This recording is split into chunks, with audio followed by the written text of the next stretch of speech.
The gun was 3 inches from Rosalie Thornton's chest when she made the choice that would change everything. It was 9:51 p.m. on a rainy November night in Brooklyn's Little Italy, and 3 masked men had just stormed into Maggie's Corner Cafe, the small restaurant belonging to her dying mother. They wanted the $240 in the register. But when the youngest robber turned his weapon on the frail old man sitting in the back booth, Rosalie didn't think. She simply stepped between the gun and the stranger. The old man she shielded was Giuseppe Rinaldi, the retired head of one of the most powerful Italian-American organizations on the East Coast, a man they called the Grey Wolf of Brooklyn. Rosalie had no idea. By morning, 4 armed guards would arrive at her cafe's door, sent by Giuseppe's son, a dangerous man named Maxwell Rinaldi, who would look at Rosalie and see something he'd stopped believing was real. Because in Italian tradition, when you save someone's life, you create debito d'onore, a debt of honor so profound it binds families across generations. But 12 hours before that robbery, Rosalie Thornton was just a 27-year-old waitress who counted every dollar and prayed her dying mother would see one more sunrise. If you love stories of unexpected love and second chances, hit that like button and subscribe to our channel. Share this with someone who believes kindness always finds its way back. Stay tuned, because what happens next will take your breath away. But while the world saw a hero in the making, 12 hours earlier, Rosalie Thornton was just a woman drowning in debt. She stood behind the register of Maggie's Corner Cafe, the silence of the room amplified by the meager stack of cash in her hand. $240, the exact price of her despair. Tomorrow's food invoice was $380, due the moment delivery arrived, no exceptions. The rent was 5 days late. The electric bill sat in the pile of unopened mail on the kitchen table. Her mother's pain medication was running low, and the next refill required insurance she wasn't sure was still active. Rosalie closed her eyes, drew in a deep breath, then shut the register. She'd gotten used to numbers that never added up. The cafe was only 800 square feet, tucked on a quiet corner in Little Italy, Brooklyn, wedged between a bakery that had closed last year and an antiques shop nobody ever seemed to enter. The linoleum floor was worn so thin that the most traveled paths showed through like faint roads. The vinyl chairs were cracked, patched with matching tape that still couldn't hide the tears beneath.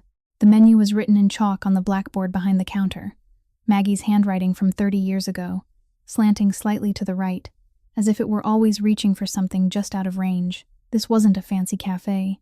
This was where the neighborhood grandmothers came for tea and complaints about their daughters-in-law. This was where construction workers stopped in for sandwiches without looking at the price. This was the place Rosalie had called home for 12 years. At 10 o'clock in the morning, when she flipped the sign from closed to open, the place was empty. That wasn't unusual.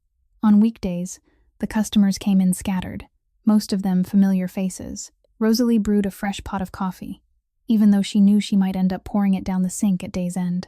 She checked the refrigerator, made notes of what was running low, then started wiping tables even though they'd been clean since the night before. Her hands needed something to do while her mind sprinted through numbers. By noon, she climbed the narrow staircase behind the cafe, up to the small 2-bedroom apartment right above the shop. Maggie lay in bed, the blanket pulled to her chest, her skin so pale it was almost translucent. Her breathing was heavy, each breath an effort. The room held a faint mix of medicine and lavender from the sachet Rosalie had hung at the head of the bed, trying to cover the smell of sickness. Lung cancer had spread to her liver 3 months ago. The doctor had stopped using the word recovery a long time ago. Now they only spoke of time left and quality of life. Maggie opened her eyes at the sound of her daughter's footsteps. She tried to smile, but it couldn't hide the exhaustion in her gaze. "Don't worry about me. Was the cafe busy?" Rosalie swallowed, kept her voice steady. "It was so busy, Mom. You just rest." The lie slipped out so easily that she wondered how many times she'd already told it. Maggie nodded, her eyes already drifting closed. "My good girl," she whispered, before sinking into sleep. Rosalie stood there watching her for a long time. 12 years earlier, she'd been a 15-year-old kid returned to the foster care system for the 5th time. 6 years spent in temporary houses, unfamiliar faces, promises that never held. Hard to get close to, they'd said about her. Doesn't fit in, has issues. Then Maggie had appeared, a single woman of 50 with a small cafe and a heart bigger than Brooklyn. She'd looked at Rosalie and said, "You don't have anything wrong with you. You just need someone who won't give up on you." 12 years later, Maggie still hadn't given up, and Rosalie would never give up on her. On her way back downstairs, she paused at the kitchen table, where a white envelope sat mixed into the stack of mail. Rosalie had deliberately left it unopened for 3 days, but today she couldn't hide from it anymore. Inside was the hospital bill, $15,000 for the next round of chemotherapy. The insurance covered 40%. That left $9,000. She had $240 in the register, and a cafe that was slowly dying. Rosalie folded the bill, slid it into the bottom drawer where Maggie would never find it. Then she went back down to the cafe, and smiled at the first customer of the day, as if everything was fine. Evening came slowly. At 9:47 p.m., the cafe was nearly empty, with only one customer left in the back corner booth. An old man with white hair, a face lined with wrinkles, and eyes that were still strangely sharp. Mr. Rinaldi, as she'd always called him. He'd come every Tuesday and Thursday night for 8 months. Always the same seat, always unsweetened green tea, sometimes a slice of toast. He left a tip of exactly 15%, never more, never less, as if he'd calculated every cent. Lately, he'd begun asking about Maggie. "Is your mother doing better?" His voice was gentle, sincerely concerned, and Rosalie couldn't understand why a stranger would pay that much attention to her life. She glanced at the clock on the wall. 9:47, 13 minutes until closing. Rosalie picked up the rag and wiped the counter for the 3rd time in 10 minutes, not because it was dirty, but because her hands needed something to do while her mind spun itself sick on numbers. $240, $380, $9,000, $15,000. The figures circled like a cruel dance with no end. Outside the glass door, rain began to pour. Not a soft drizzle, but big, heavy drops that slapped the window as if they wanted to break their way inside. Streetlights blurred through the sheet of water, turning Little Italy into a watercolor painting that was melting as you watched it. Rosalie thought about closing early. Nobody was going to come in now, not in weather like this. She glanced toward Mr. Rinaldi. He was still sitting there, his newspaper neatly folded on the table, his tea long gone cold. He stared out the window with the expression of someone waiting for something. Then the cafe door flew open. 3 masked men burst in, the cold rain following them like a curse. "Register, now!" the youngest one screamed, his gun shaking. But when he swung the barrel toward the back booth, toward the silent old man who had become a fixture in her life, Rosalie's feet moved before her mind could scream, "Stop!" She stepped into the cold line of fire, her heart a drum against her ribs. "Take the money," she whispered, staring into the robber's panicked eyes. "Leave him alone." The wail of a police siren rose from somewhere a few blocks away, ripping through the rainy night. The 3 robbers vanished into the darkness as fast as they had appeared, leaving the cafe door swinging in the cold wind. Rosalie stood in the middle of the room, her legs shaking so hard she had to grip the edge of the nearest table to keep from collapsing. Her heart hammered wildly in her chest, each beat feeling like it was trying to crack her ribs. What had she just done? She had stepped between a gun and a stranger. She had almost died over $240 she did not even own. Behind her, the old man stood up, not rushed, not panicked. Calm, as if he had just finished an ordinary afternoon tea instead of having a gun pointed at his face. Rosalie turned to look at him and met a gaze that made her shiver. It was not the usual gratitude people offered someone who had helped them. It was something deeper, heavier, as if he were seeing straight through her, weighing her, considering something she could not understand. He walked to the table, took 3 $100 bills from the inside pocket of his coat, folded neatly, and set them down with a slow, careful motion. "Your kindness will not be forgotten." His voice was low and firm, each word chosen with intention. Then, before Rosalie could open her mouth to say anything at all, he stepped out the door and disappeared into the rain like a ghost. She stood there, watching until there was nothing left to see but water pouring from a black sky. $300 lay on the table, nearly 3 days of revenue on the cafe's best days. Rosalie did not understand. She did not understand why he had left that money. She did not understand why she had just stood in front of a bullet for someone completely unknown. She wondered if she was insane, or if it was only the instinct of someone who had grown too used to protecting things that were fragile. 2 police officers arrived 10 minutes later. They asked the usual questions. How many robbers? What were they wearing? Did they have weapons? How much money did they take? Rosalie answered mechanically. describing what she could remember about the 3 masked men. But she did not mention the old man. She did not speak of him being there, of the gun aimed at him, of her stepping in front. She did not know why she kept that secret. It was only a feeling in her chest, an instinct whispering that some things should not be said out loud. The officers wrote notes, handed her a business card, said they would contact her if there was any new information. Rosalie took the card, already knowing she would never get a call. This was Brooklyn. Small robberies like this happened every night, and the police had other priorities. After they left, Rosalie locked up and climbed the stairs, her legs heavy as lead. Maggie was still asleep, her breathing steady in the dark room. Rosalie pulled a chair beside her mother's bed and looked at the pale face resting in sleep. She thought about how close she had come to dying tonight. She thought about the barrel only inches from her chest. She thought about the youngest robber's eyes, panicked and drugged, his finger trembling on the trigger.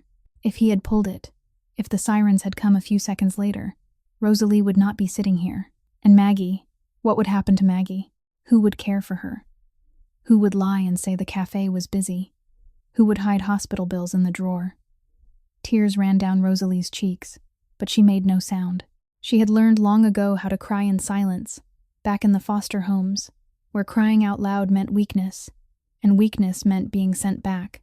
She opened her hand and looked at the 3 $100 bills, crumpled from how tightly she had been holding them. $300, enough to pay tomorrow's food invoice, enough left over to buy her mother's pain medication. A small amount, but right now it felt like a miracle. Your kindness will not be forgotten. The old man's words echoed in her mind, one by one, heavy and full of hidden meaning. Rosalie did not understand what he meant. She did not know that sentence would change her life completely. She only knew that tonight she was still alive, her mother was still breathing, and tomorrow she would have enough money to keep the cafe doors open. Sometimes, that was enough.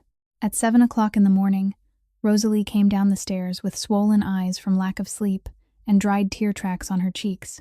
She had barely managed to close her eyes last night, lying there staring at the ceiling and thinking about the gun barrel, about the old man's gaze, about the strange sentence she could not make sense of. But the cafe still had to open. Life still had to keep moving. She walked past the cash register, took the keys, and went to the front door. When she pulled the curtain aside to look out, Rosalie froze as if nailed to the floor. 4 men in black suits stood in a line on the sidewalk, directly in front of the cafe. 3 sleek black luxury cars were parked along the curb, the kind Rosalie only saw in movies or caught glimpses of on rich streets in Manhattan. The whole neighborhood was watching. The laundromat owner across the street stood behind the glass with a phone in her hand. The old man who sold newspapers on the corner stopped stacking papers, his mouth hanging open. Rosalie felt her heart pick up speed, the same frantic rhythm it had last night when the gun was aimed at her chest. She wanted to lock the door, run back upstairs, and pretend she was not home, but it was too late. The man at the front of the group had already seen her through the glass. He stepped forward, and Rosalie had no choice but to open the door. He was about 6 feet tall, solidly built with broad shoulders and a stern face that still did not look threatening. He was in his mid-30s, with short black hair cut neatly, and a small scar running along the left side of his jaw. His dark brown eyes swept over her quickly but thoroughly, as if judging whether she was a threat. "Miss Thornton?" His voice was low and polite. "I'm Dante Caruso. Mr. Rinaldi sends his thanks." Rosalie blinked. "Mr. Rinaldi? The old man from last night?" Dante nodded slowly, a deliberate motion. "Giuseppe Rinaldi. People call him the Grey Wolf of Brooklyn." Rosalie's world seemed to tilt for a moment. The Grey Wolf of Brooklyn. She had heard the name before, in whispered stories in the neighborhood, in news reports about the underworld she had half-watched on television. Giuseppe Rinaldi, the head of one of the most powerful families on the East Coast. The gentle old man who read his newspaper every Tuesday and Thursday night in her cafe. The old man who always ordered green tea and left exactly 15%. The old man who asked about her mother's health with a voice that sounded truly concerned. That old man was a mafia boss. Rosalie felt dizzy. Why would someone like him come to her shabby little cafe? Why would he sit there for 8 months without her knowing? And now she was tangled up with an underworld she only knew from movies and headlines. I just did what anyone would do." Her voice trembled, sounding weak even to her own ears. Dante looked at her, and something shifted in his eyes. Not pity, but almost respect. No, Miss Thornton. Not everyone steps in front of a bullet for a stranger. Most people would duck and call the police. You didn't. Rosalie did not know what to say. She stayed silent, and Dante went on. In our tradition, when you save someone's life, you create debito d'onore. He pronounced each Italian word clearly, as if he wanted to make sure she understood their weight.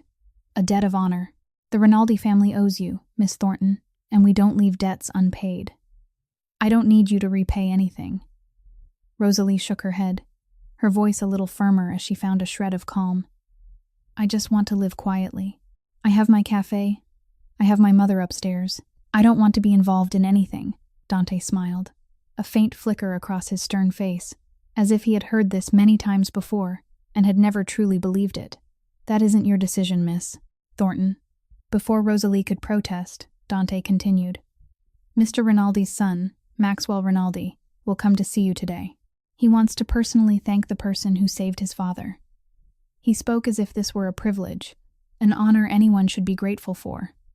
Rosalie wanted to say no.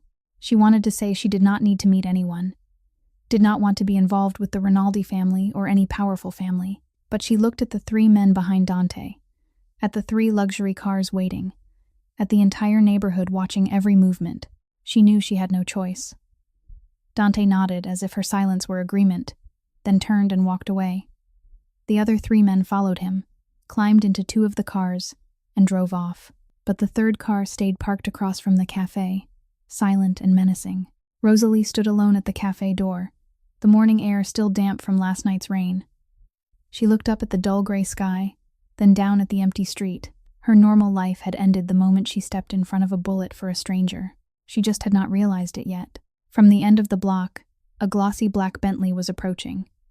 It slid along the road like a hunting animal, smooth and powerful. The car stopped directly in front of the cafe, and for a moment, everything seemed to hold still.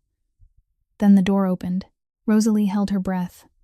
Her life was about to change forever, and there was nothing she could do to stop it. The man who stepped out of the Bentley was about 6 feet 2 inches tall, broad-shouldered, with the walk of someone used to having the world move aside. He wore a perfectly tailored dark gray suit, the kind Rosalie knew had to cost more than a month of rent for her cafe.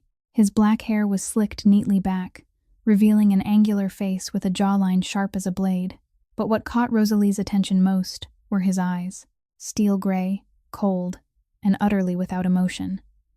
The eyes of someone who had seen too much, done too much, and stopped caring a long time ago. He entered the cafe with absolute confidence, each step steady and deliberate, as if he owned not only this room, but the world outside it too. Rosalie recognized it at once. This was a man accustomed to power, born into power, and unaware of how to live without it.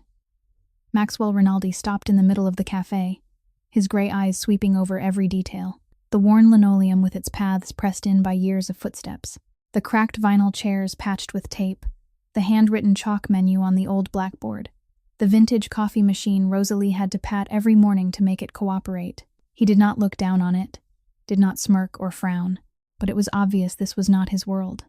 He belonged to skyscrapers, Michelin-starred restaurants, penthouses overlooking Central Park, not an 800-square-foot cafe on a Little Italy corner, smelling of cheap coffee and toast. Miss Thornton.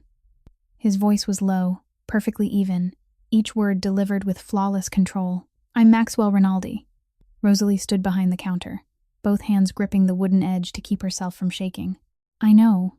Your man introduced you. Maxwell stepped closer, and for the first time he truly looked at her.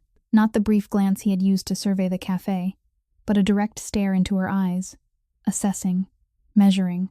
Rosalie felt stripped bare under that gaze, as if he could see every secret, every fear, every sleepless night spent counting money and listening to her mother's sickness deepen upstairs. You saved my father last night. Not a question. A statement. He was a customer. Rosalie lifted her chin, refusing to look away even as instinct screamed at her to lower her eyes. I did what anyone would do. Maxwell tilted his head slightly, a small motion, deliberate. No.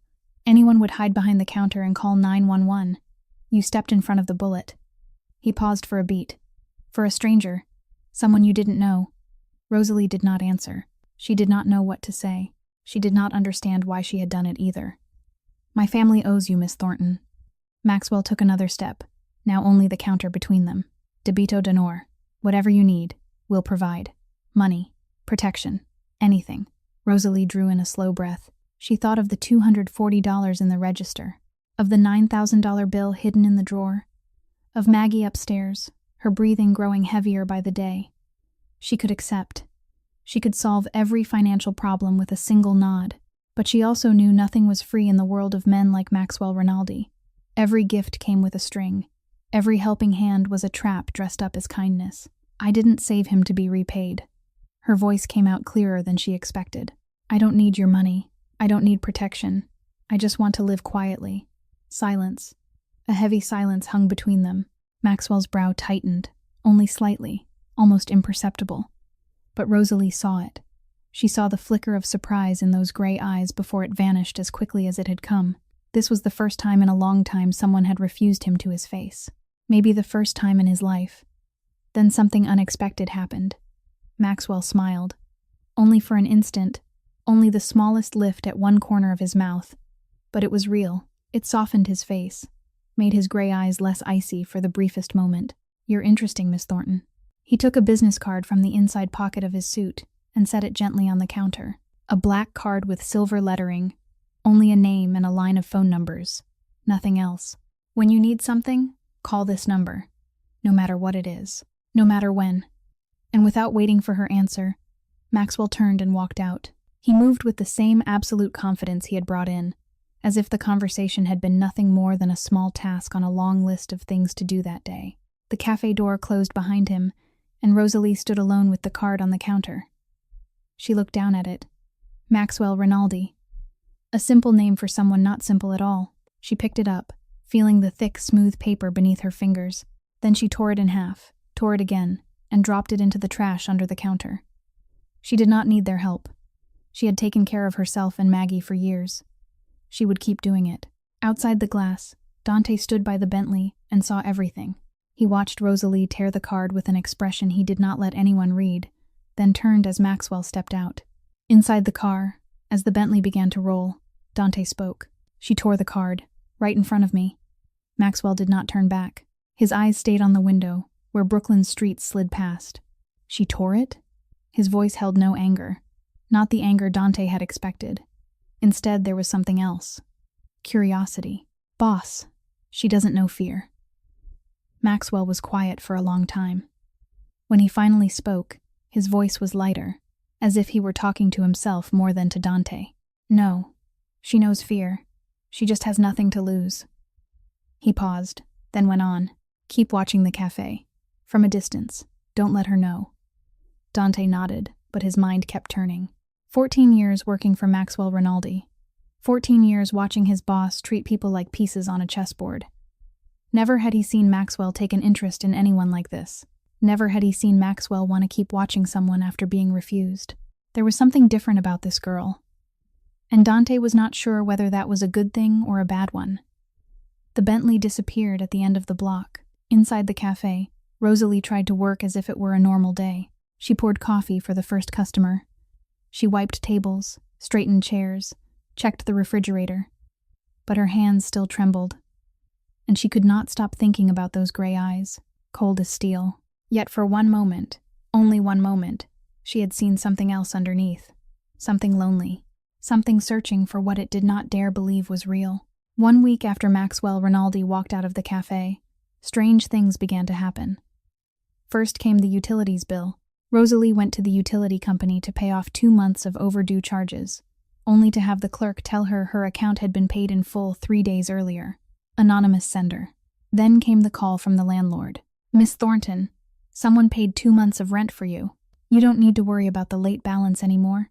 He said it with a voice that mixed surprise with curiosity, as if he wanted to ask which rich man she had gotten to know. Rosalie didn't know what to say. And the black car that always parked across from the cafe, from morning until night, day after day, she couldn't see anyone inside through the tinted windows, but she knew someone was watching. Rosalie tried to ignore it all for the first 3 days. She told herself that if she didn't react, they would get bored and go away. But on the 4th day, when she discovered someone had paid the cafe's food invoice too, Anger flared up so hard she couldn't hold it back anymore. She had been clear. She didn't need their help. She didn't want to be involved. Why wouldn't Maxwell Rinaldi understand? She looked up Rinaldi Enterprises online and called the main line. A polite female voice answered. Rinaldi Enterprises, how may I assist you? I want to see Maxwell Rinaldi. Immediately. Silence on the other end. Then the woman's voice hesitated. I'm sorry, ma'am, mister. Rinaldi doesn't receive visitors without an appointment. Tell him Rosalie Thornton is calling. From Maggie's Corner Cafe. He'll know. A longer pause. Please hold. 30 minutes later, a sleek black car pulled up in front of the cafe. The driver opened the door without a word, only gesturing for her to get in. Rosalie asked a neighbor to watch the cafe for a moment, and climbed into the car with anger still boiling in her chest.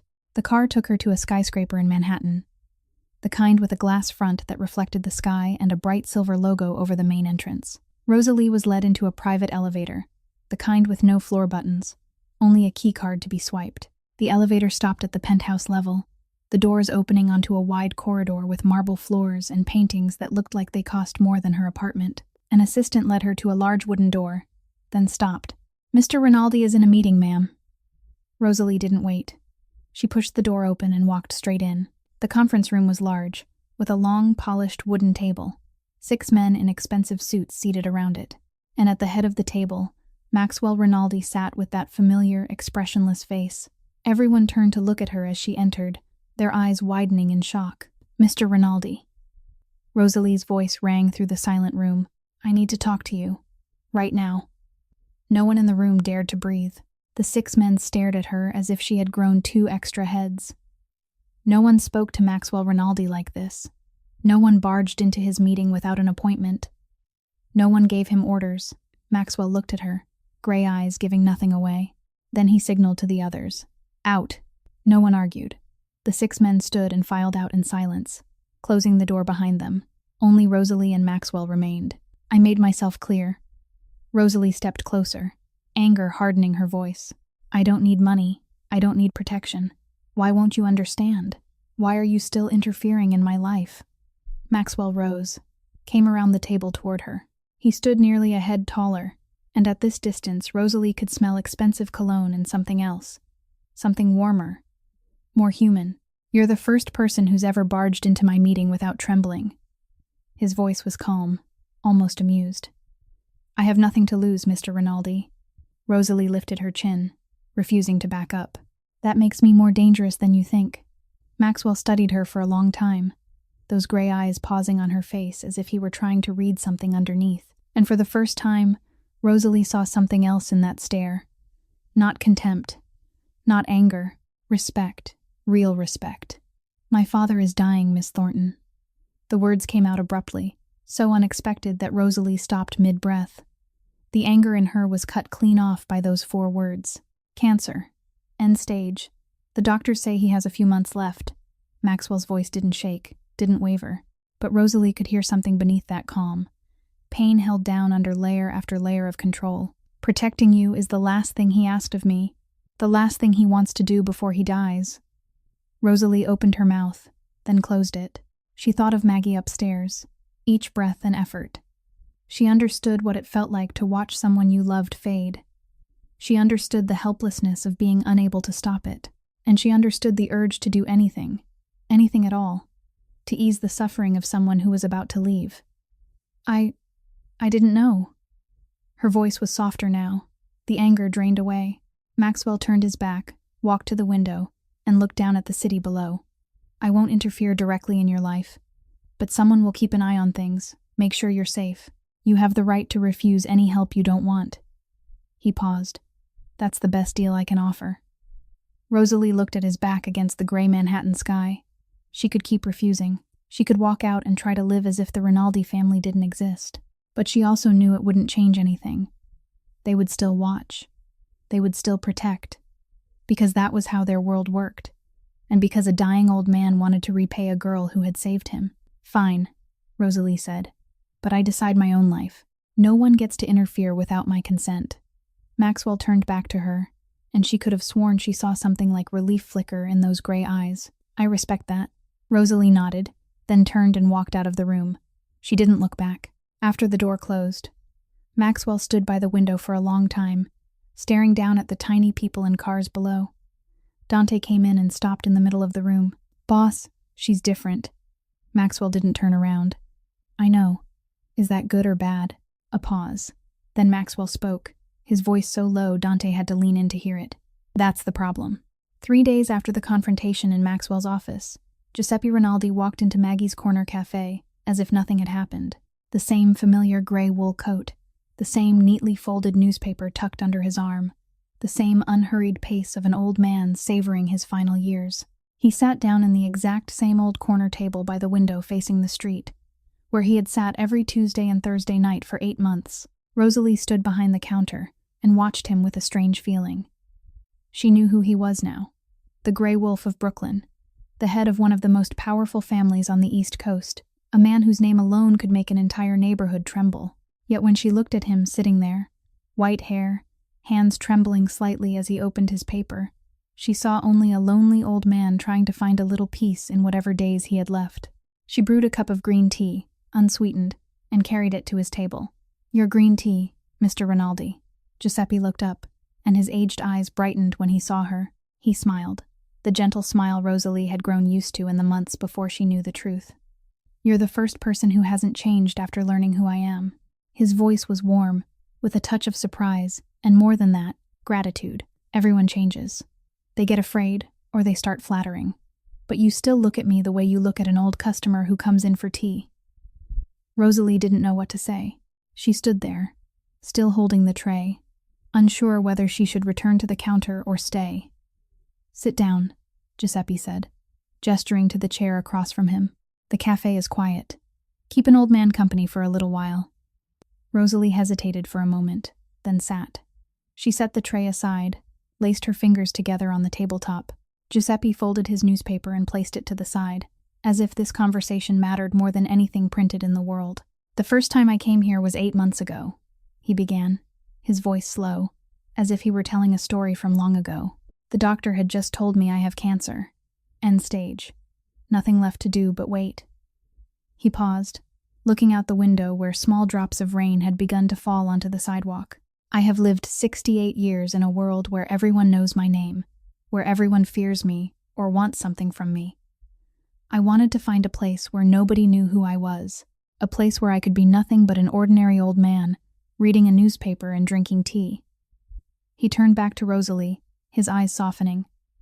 "Your cafe gave me that." Rosalie felt her throat tighten. She understood that feeling. She too had searched for a place where she could simply be herself, not the abandoned kid, not the foster child, not the girl with a past full of scars. "My son," Giuseppe continued, and his voice shifted, heavier now.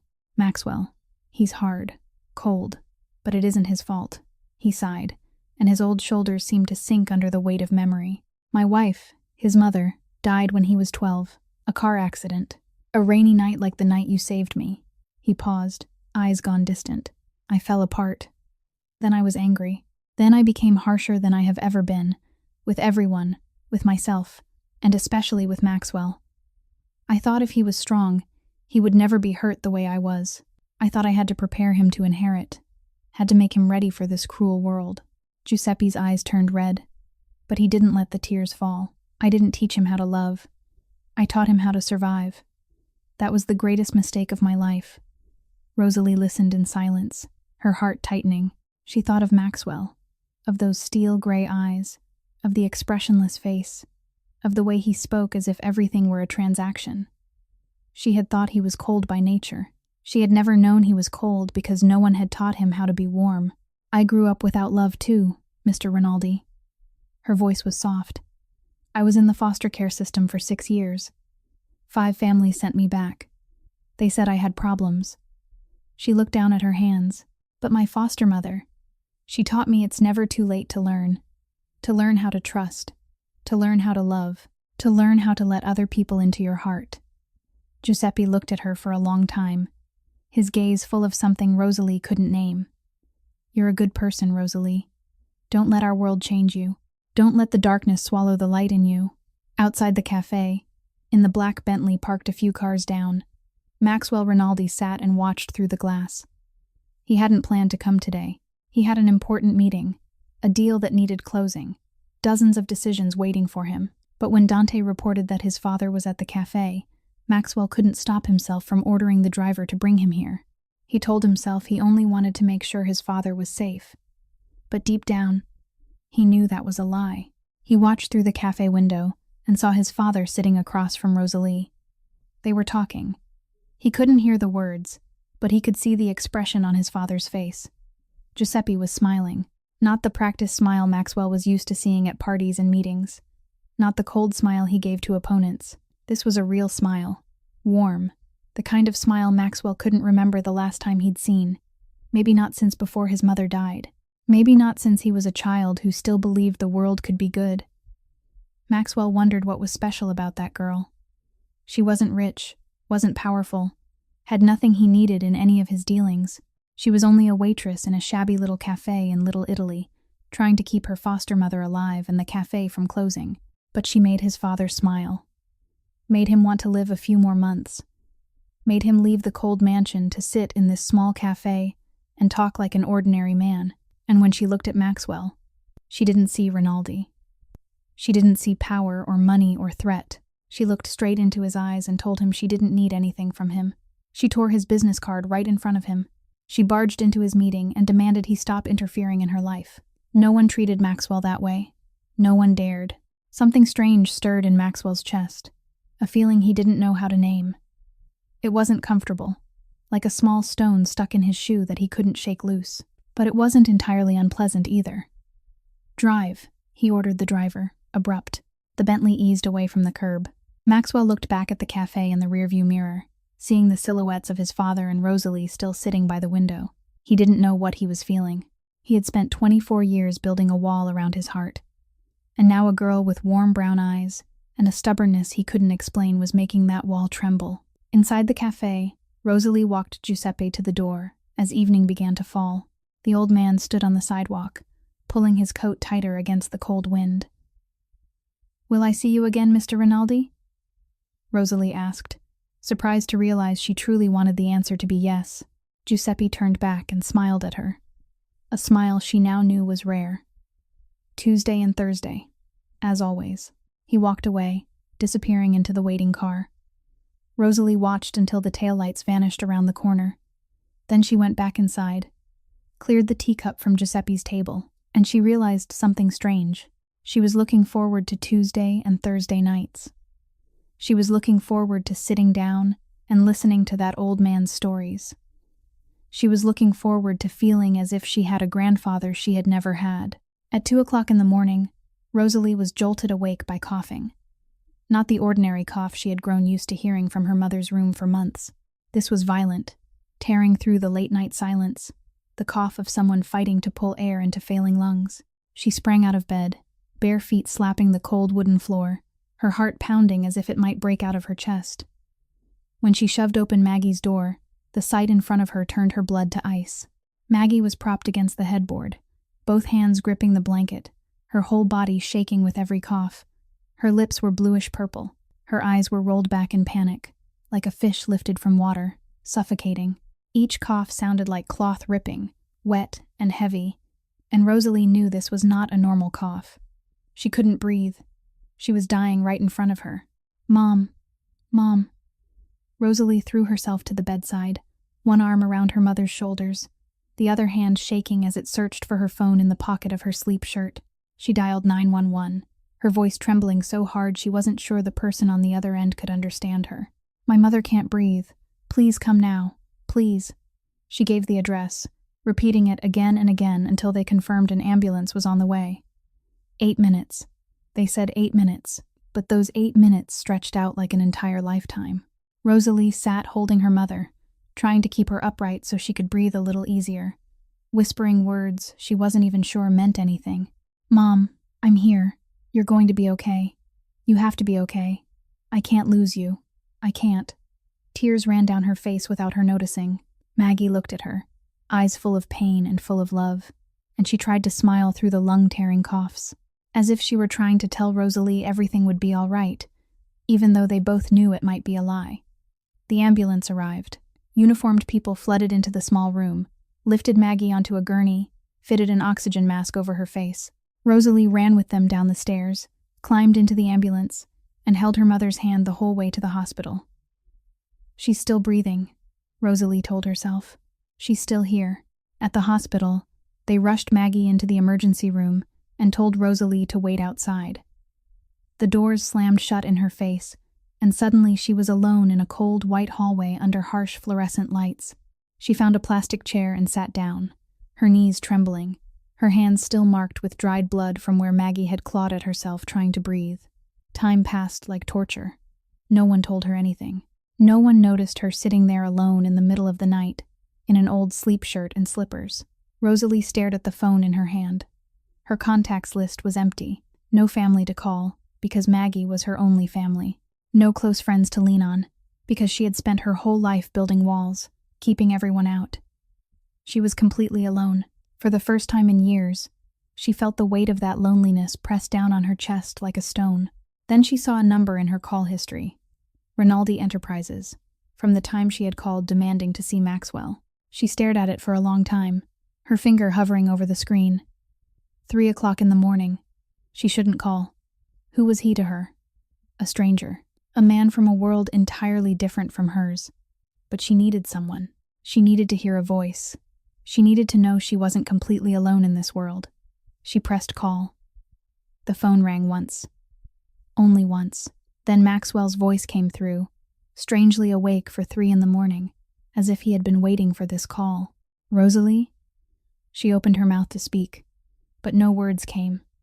Instead, a choked sob broke loose from her throat, and then all the tears she had held back for so long finally spilled over. She cried into the phone, unable to say anything, only broken gasps and ragged breaths. "Where are you?" Maxwell's voice held not a trace of annoyance or irritation, only concern, real concern. Rosalie forced herself to breathe, forced each word past the tight knot in her throat. She gave the name of the hospital, her voice shaking so badly she had to repeat it twice. 20 minutes. I'll be there. He hung up. Rosalie stared at the darkened screen, not sure whether she had done the right thing or the wrong thing, but she had no time to think about it. All she could do was sit there, wait, and pray Maggie would make it through the night. Exactly 20 minutes later, Maxwell Rinaldi walked into the hospital corridor. He wasn't wearing a suit the way he always did. Just a black shirt, slacks, his hair slightly mussed as if he had just gotten out of bed. Rosalie had never seen him like this. Not perfect, not controlling every detail. He looked more human. He came to where she sat without speaking, and simply sat down in the plastic chair beside her. His presence filled the emptiness next to her, quiet but warm.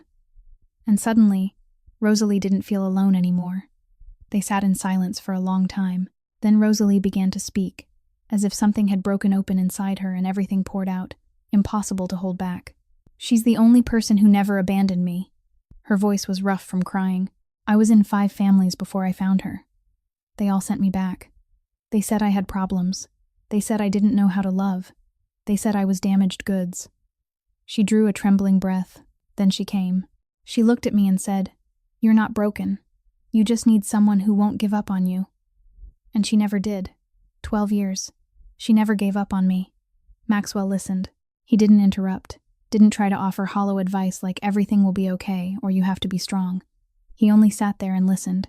Really listened. To every word. And Rosalie realized this was the first time anyone besides Maggie had ever truly listened to her, truly wanted to know how she felt. The emergency room doors opened. A doctor in a white coat walked toward them, his face tired but not completely grim. "Miss Thornton? Your mother has stabilized." Rosalie let out a breath, as if a stone had been lifted off her chest. "But," the doctor hesitated, and that single word tightened Rosalie's heart again. "Her condition is more serious than we thought. There's an experimental treatment that could help her. It's the best chance. But the cost is $80,000, and insurance doesn't cover it. $80,000. The numbers spun through Rosalie's mind like a cyclone. She didn't have $800. She was fighting to pay rent and the electric bill. 80,000 might as well have been 80 million, compared to everything she had. She collapsed back into the chair, eyes empty, staring at nothing. Maxwell stood up. He stepped into the hallway, pulled his phone from his pocket. Rosalie watched him without feeling, too drained to wonder what he was doing. She caught fragments of his voice, words like immediately. Don't care what it costs. Do it. 5 minutes later, he came back, sat down beside her. It's done. His voice was calm, as if he had just ordered a cup of coffee. She'll get the treatment, starting tomorrow. Rosalie stared at him, not believing what she was hearing. What did you just do? Maxwell didn't answer directly. He only looked at her with those gray eyes that for the first time held something warm inside them. Don't worry about the money. That isn't your problem. Rosalie sprang up from the chair, her heart beating out of rhythm from too many emotions at once. Relief, because Maggie would be saved. Confusion, because an enormous sum had just been paid by someone who was almost a stranger. And fear. Fear because she knew nothing was free in this world, especially in the world of men like Maxwell Rinaldi. What did you just do? She asked again, her voice trembling. $80,000. I can't accept it. What am I supposed to pay you with? Maxwell looked at her, his gray eyes calm as a lake without a ripple. Nothing. Nothing? Rosalie repeated, unable to believe her own ears. You just paid $80,000 for someone you've met a few times. Don't tell me there aren't conditions. Maxwell stood, facing her. He was nearly a head taller. But in that moment, the difference didn't make her feel threatened the way it had the first time they met. This is my debt to you, Miss Thornton. Not the other way around. His voice was firm, without a trace of hesitation. You saved my father. I keep your mother alive. We're even. Rosalie wanted to argue. She wanted to say what she had done wasn't worth $80,000. She wanted to say she didn't want to owe anyone anything. But when she looked into Maxwell's eyes, she saw something that made the words catch in her throat. He wasn't doing this to control her. He wasn't setting a trap. He truly believed this was a debt he had to pay. Maxwell sat back down, and for the first time Rosalie saw him lower his guard. His broad shoulders sagged slightly, his face no longer tight like a steel mask. He looked down at his hands, fingers laced together, and when he spoke his voice was lower, almost a whisper. When my mother died, I was 12. Rosalie went still, not expecting him to say this. Slowly, she sat back down in the chair beside him, silent, listening. A car accident. A rainy night, Maxwell continued, his eyes still lowered. They brought her to the hospital, but it was too late. I sat alone in the hallway all night, waiting for news, like you are now. He paused and drew a deep breath. My father was in the room next door, with doctors, with lawyers, with important people. But he didn't come out, not once. I sat there all night, alone, in a cold corridor like this, waiting for someone to come tell me everything would be okay. No one came. Silence. Rosalie felt her heart tighten. She looked at Maxwell, and for the first time she didn't see a powerful mafia boss with a criminal empire and expensive cars. She saw a 12-year-old boy sitting alone in a hospital, waiting for his father to come and watching him never come. She saw a man who had been lonely his whole life, building high walls around himself because no one had taught him how to let anyone in. I understand that feeling, she said, her voice as light as breath, having no one. Maxwell lifted his head, gray eyes meeting her brown ones. In that moment there were no barriers between them, no distance of wealth and poverty, no underworld and ordinary world, nothing but two people who had once been lonely down to the bone and had somehow found each other in a hospital corridor at 4 a.m. You have your mother, Maxwell said. You're not alone. Rosalie smiled sadly. Not now, but before I met Maggie. She didn't finish. She didn't have to. Maxwell nodded. He understood. He understood the numbness of loneliness.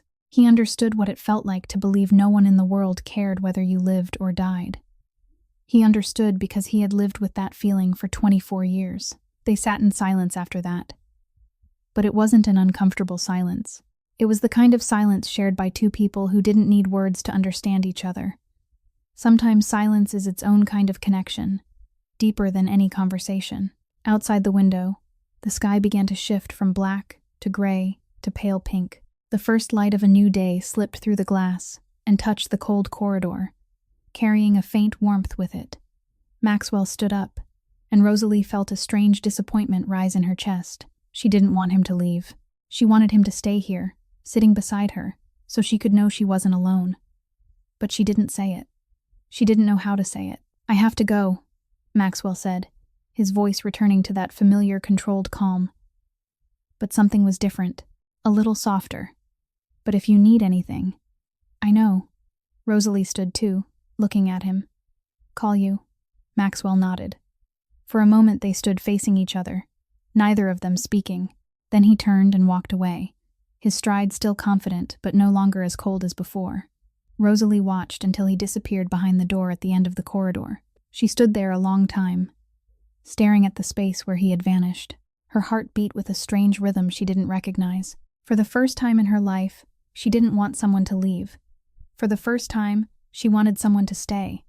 And she didn't know what to do with that feeling. She didn't know what to do with the man with gray eyes and a heart turned to ice, who somehow still knew how to sit down beside her at 3 a.m. and listen to her cry. 2 weeks after the night at the hospital, Maxwell Rinaldi began showing up at Maggie's Corner Cafe more often. The first time, he said it was to check on her mother, to ask whether the treatment was working, whether Maggie needed anything else.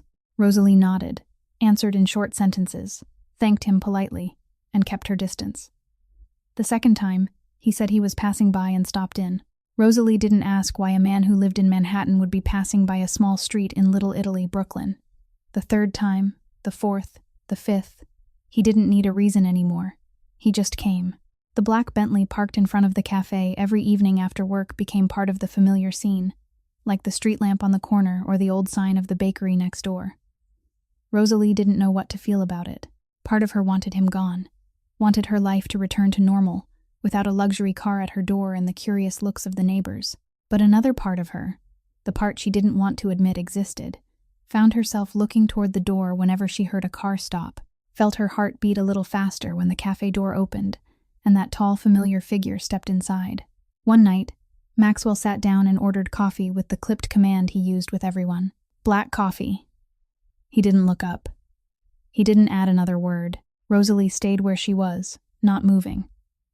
Maxwell lifted his head, his brow tightening. Why aren't you making it? You have to say please when you order, Mr. Rinaldi. Rosalie's voice was calm, but firm. Maxwell stared at her as if she had spoken a foreign language. I'm paying. Why do I have to say please? Because that's how you treat another person, like a human being, Rosalie said. Not like a servant. Not like someone under you. Like a person. Silence stretched between them. Rosalie thought he would get angry, would stand up and leave, would never come back to this tiny cafe again. But Maxwell didn't do any of that. He looked at her for a long time, gray eyes unreadable, then gave a small nod. The next night, when he ordered coffee, the first words out of his mouth were, "Please, a cup of black coffee." Rosalie smiled, the first smile she had given him since the night at the hospital. He was learning, slowly, awkwardly, but learning. In the weeks that followed, Rosalie began to notice small changes in Maxwell. He stopped wearing a suit when he came to the cafe, only a dress shirt with the sleeves rolled up, as if he were trying to slip out of the armor he wore all day. He sat in Giuseppe's old place, the corner table by the window, the spot where the old man still sat every Tuesday and Thursday night. Sometimes Maxwell only sat there reading the newspaper, saying nothing to her, and that was enough. His quiet presence filled the cafe in a way she couldn't explain. Rosalie began to pay attention to the little details about him, the way he always sat facing the door, never with his back to the entrance, the alert habit of someone who had lived too long in a dangerous world, the faint scar crossing his right hand, from the base of his index finger down to his wrist, the trace of something she didn't dare ask about, the way he never ate when anyone else was watching, always waiting until she turned away or got busy with something before lifting the coffee to his mouth. The walls he had built around himself were so high that light could barely slip in, but sometimes, just sometimes, she caught a glimpse of cracks. Dante noticed the change first. One evening, when he picked Maxwell up after the cafe, he glanced at his boss in the rearview mirror. Maxwell was looking out the window, eyes far away, and on his mouth there was something almost like a smile. Dante had worked for Maxwell for 14 years. He had seen his boss angry, cold, ruthless, indifferent. But he had never seen Maxwell smile without some tactical reason behind it. "Boss, what is that girl doing to you?" Dante asked once, half joking, half serious. Maxwell didn't answer, because he didn't know either. Late one night, when the clock had already struck 10 and Rosalie was flipping the sign to closed, Maxwell was still sitting at the corner table. She looked at him and lifted an eyebrow. "We're closed, Mr. Rinaldi." "My car broke down," he said without looking up. Rosalie knew it was a lie. The Bentley was parked right outside, gleaming under the streetlights, but she didn't call him on it.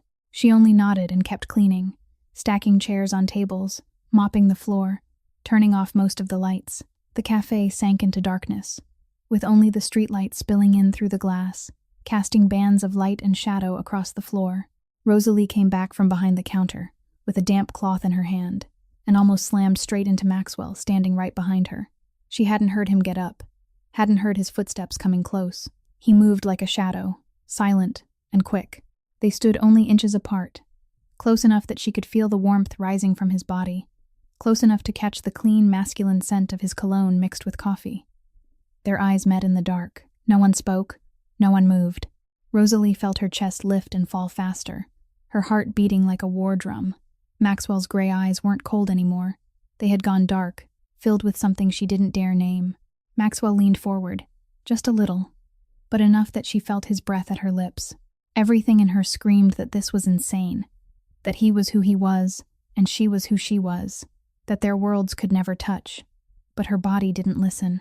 She stayed still, waiting, heart pounding wild. Then Maxwell stopped. He closed his eyes for a brief moment, as if fighting with himself, then stepped back. 1 step, 2 steps. The space between them opened like an abyss. "I have to go." His voice was rougher than usual. "Good night, Miss Thornton." He turned and walked out without looking back. The door shut hard behind him, leaving Rosalie alone in the dark cafe. Her heart was still racing. Her mouth was dry. She knew he had almost kissed her. She knew she had wanted him to, and that frightened her more than any gun ever aimed at her chest. The next night, at 9:30 p.m., Maxwell Rinaldi walked into Maggie's corner cafe. The place was about to close, with only one customer left finishing the last of his coffee in a far corner. But Maxwell didn't sit down like he always did. He stood in the middle of the cafe, arms relaxed at his sides, watching Rosalie behind the counter. He didn't say a word. He only looked at her. And Rosalie knew he hadn't come here for coffee. She waited until the last customer paid and left, then flipped the sign to closed. The door shut, and they faced each other in the empty cafe, streetlight spilling through the glass and laying down stripes of light and shadow across the floor. Rosalie didn't want to circle around it. She had been awake all night, thinking about that moment, the way he had leaned toward her and then stopped, the way he had walked out without looking back. "Why did you stop last night?" she asked plainly, her voice steadier than she expected. Maxwell was silent. His gray eyes never left her, but he didn't answer. "You almost kissed me," Rosalie went on, stepping out from behind the counter and moving 1 step closer. "Then you ran like you were afraid." She tilted her head, studying him with a challenge she didn't know she carried. "You, Maxwell Rinaldi, what are you afraid of?" The silence between them stretched out, heavy and tight. Then Maxwell spoke, his voice so low it was almost a whisper. "You." Rosalie went still. Of all the answers she had imagined, this wasn't one of them. "Not afraid you'll hurt me," Maxwell continued, his eyes still locked on hers. "Afraid that if I kiss you, I won't be able to let go." He drew a deep breath, as if each word were being pulled from his chest by force. "And my world will swallow you. I've seen it happen. To my mother.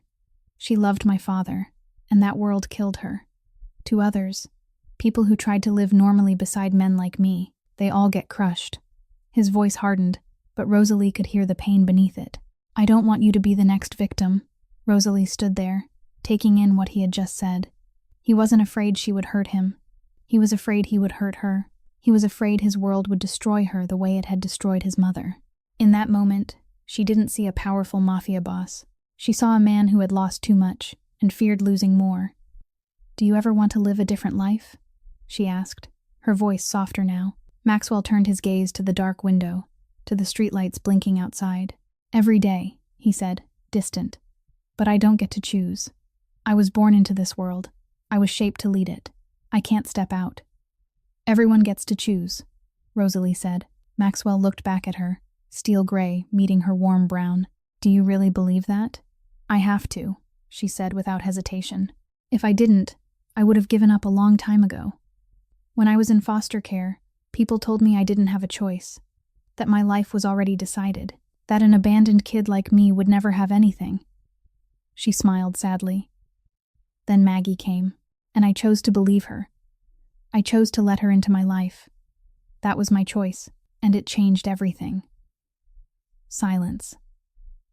Maxwell watched her as if she had spoken a language he had never heard, yet somehow understood. "You're the first person who's ever said that to me and actually believed it," he said, his voice low and rough. They stood in the dark cafe, a few steps apart, neither of them moving. Streetlight cut across Maxwell's face, bringing out the curve of his jaw and the darkness in his eyes. Rosalie felt her heart slow, heavy, as if waiting for something. "I don't know how to do this," Maxwell said, his voice almost breaking. "Feelings, normal relationships. For 14 years, all I've known is orders, negotiations, and distance. I don't know how to let someone close without being afraid they'll get hurt." Rosalie gave a small smile, sad but understanding. "I don't know either. I've never let anyone stay close long enough to really know me." She paused. "Maybe we're both learning." Maxwell stepped forward, closing the space between them. He reached out and took her hand. His hand was warm and strong, but the way he touched her was so gentle it was almost hesitant, as if she were made of glass and he was afraid she would shatter. "I can't promise anything," he said, eyes straight on hers. "My world is dangerous. I have enemies. I have people who want to bring me down by any means. If you're with me, you'll become a target." Rosalie didn't pull her hand away. She looked at him, into those gray eyes holding fear and hope tangled together. "I know," she said, "but I'm still here." Maxwell looked at her for a long time, a very long time, as if trying to carve this moment into memory. Then he let go of her hand and stepped back. The distance opened between them, but this time it didn't feel like an abyss. It felt like an unspoken promise. "Good night, Rosalie." It was the first time he had used her name. Not Miss Thornton, polite and distant. Rosalie. Her name sounded from his lips like music, as if he had practiced saying it in his head many times before he dared to speak it out loud. Then he turned and walked out, the door closing behind him, leaving her alone in the dark cafe with her heart beating hard and the sense that everything had just changed forever. In a dark corner of Queens, in an office tucked deep behind an old seafood restaurant, Frank DeLuca sat behind his desk and stared at the wall across from him. Cigarette smoke curled around his head like a gray halo, and sickly yellow light fell over a hardened face, marked by a long scar that ran from the tail of his left eye down to the corner of his jaw. At 45, Frank had lived long enough to know patience was the strongest weapon, and he had been patient for 20 years. 20 years ago, Giuseppe Rinaldi had taken everything from the DeLuca family: territory, power, honor. Frank's father, Salvatore DeLuca, had once led one of the most influential families in Brooklyn, but Giuseppe had used strategy and force to crush them, taking street by street, business by business, connection by connection. Salvatore was arrested on a charge Frank had always believed Giuseppe had arranged, and he died in prison 3 years later, carrying shame Frank swore he would repay. Since then, Frank had rebuilt piece by piece, silently, patiently, waiting for the moment. And now, that moment was coming. The office door opened, and one of his closest men stepped in, bowing his head in greeting before coming up to the desk. Frank didn't look up. He only dragged in a breath of smoke and let it out slowly. "Boss, Maxwell Rinaldi has a weakness." For the first time in the conversation, Frank lifted his gaze. His dark eyes narrowed, lit with real interest. "Go on." "A girl. The owner of a small cafe in Little Italy. Her name is Rosalie Thornton." The man set a folder on the desk. "She saved Giuseppe Rinaldi's life a few weeks ago. A robbery. She stepped in front of a bullet for the old man." Frank raised an eyebrow, reached for the folder, and flipped through the pages. A photo of Rosalie. Information on the cafe, on Maggie, on Rosalie's history in the foster care system. "Maxwell goes to her cafe every night," the man continued. "No bodyguards, no armored car, just him, sitting for hours, drinking coffee, watching her work." Frank set the folder down, and a slow smile spread across his mouth. A smile that never reached his eyes, cold and calculating. "The little wolf has gone soft," he said with contempt. "Giuseppe turned him into an emotionless machine, And now a cafe waitress has cracked that wall. He gave a short laugh. How ironic. What do you want us to do with her? Frank was quiet for a moment, his fingers tapping lightly on the desktop. He wasn't in a rush. He had waited 20 years. A few more weeks meant nothing. Watch her, learn everything. Habits, schedule, weaknesses. He paused, drew in another drag of smoke. No action yet, just observe. When the time comes, she'll be our card. 1 week later, Maxwell sat in his Manhattan office, scanning financial reports when Dante walked in holding a white envelope. Boss, someone left this at the front desk. No sender. Maxwell frowned, took the envelope, and opened it. Inside was a photograph. Rosalie standing behind the counter at Maggie's Corner Cafe, a coffee pot in her hand. Her mouth caught mid-sentence as she spoke to a customer. The photo had been taken from across the street, through the cafe window. The angle showing the photographer had stood there for a long time, waiting for the perfect moment. With it was a small slip of paper, neat handwriting. Your weakness is beautiful. Maxwell's face didn't change. Not a muscle moved. But Dante, who had been at his side for 14 years, saw what made his blood turn cold. Maxwell's hand tightened around the photo so hard his knuckles went white. This wasn't the loud, explosive rage Dante had seen in other men. This was cold rage, controlled, and because of that, it was far more terrifying. The rage of someone willing to burn down the world. Double the protection on the cafe, Maxwell said, his voice calm in a way that was chilling. 24/7. Don't let Rosalie know. Boss, find out who sent this. Maxwell continued as if Dante hadn't spoken. I want to know everything about them. Name, address, family, habits, everything. Dante swallowed. Boss, if they're targeting her. Maxwell turned to him, gray eyes cold as steel. They won't touch her. Not a single hair. His voice dropped, more dangerous than any threat. And if they try, I'll personally make sure they regret being born into this world. A few days later, Rosalie began noticing things that didn't feel right. A man sitting across the street reading a newspaper for 3 hours. The same paper, the same posture. The car parked in front of the laundromat next door changed every day, but it was always the same kind of vehicle, the same glossy black. When she went out to buy supplies for the cafe, she felt someone trailing her from a distance. She wasn't imagining it. She had lived long enough to know when she was being watched. That night, when Maxwell walked in, Rosalie didn't greet him the way she usually did. She went straight to his table, planted both hands on the tabletop, and looked him directly in the eyes. What's going on? Maxwell looked up, his face giving nothing away. What are you talking about? Don't. Rosalie cut him off, her voice hard. The man reading the paper for 3 hours across the street. The car parked in front of the laundromat. The people following me when I go shopping. She tilted her head. You think I don't notice? Maxwell was silent for a moment, gray eyes on her with something almost like respect. He weighed a lie. She could see it in the way he drew a breath and hesitated before speaking. Then he let it out, as if surrendering an inner fight. Someone wants to use you to attack me. Rosalie went still. She had prepared for many answers, but not this one. Fear flashed openly in her eyes, cold and real. Not a vague worry, but the fear of someone who understands danger is close. But she didn't run. She didn't step back. She stood there looking at Maxwell, and in her gaze there was something he hadn't expected. Determination. Maxwell drew in a deep breath, his gray eyes never leaving Rosalie. He knew she deserved the truth, the whole truth, even if it sent her running, and she never came back. Frank DeLuca, he said, his voice low and steady. My family's rival. His father and my father have had bad blood for 20 years. My father took their territory, sent his father to prison, and Salvatore DeLuca died there. He paused, letting the words settle. Frank has been waiting for a chance to take revenge from that day until now, and he just found my weakness. Rosalie stayed still, absorbing each word. Weakness, she repeated, her voice flat. You're talking about me. Maxwell nodded, not trying to hide it. He knows about you. He knows I care about you. He knows I come here every night. His hand clenched into a fist on the tabletop. He'll use you to pressure me, to force me into bad decisions, or worse. Fear rose in Rosalie, cold and real. She thought of Maggie upstairs, of the cafe her mother had built for 30 years, of the ordinary life she had been trying to hold together. All of it could be destroyed because she had saved an old man on a rainy night. But she didn't panic. She had lived through too much to panic over a threat that hadn't happened yet.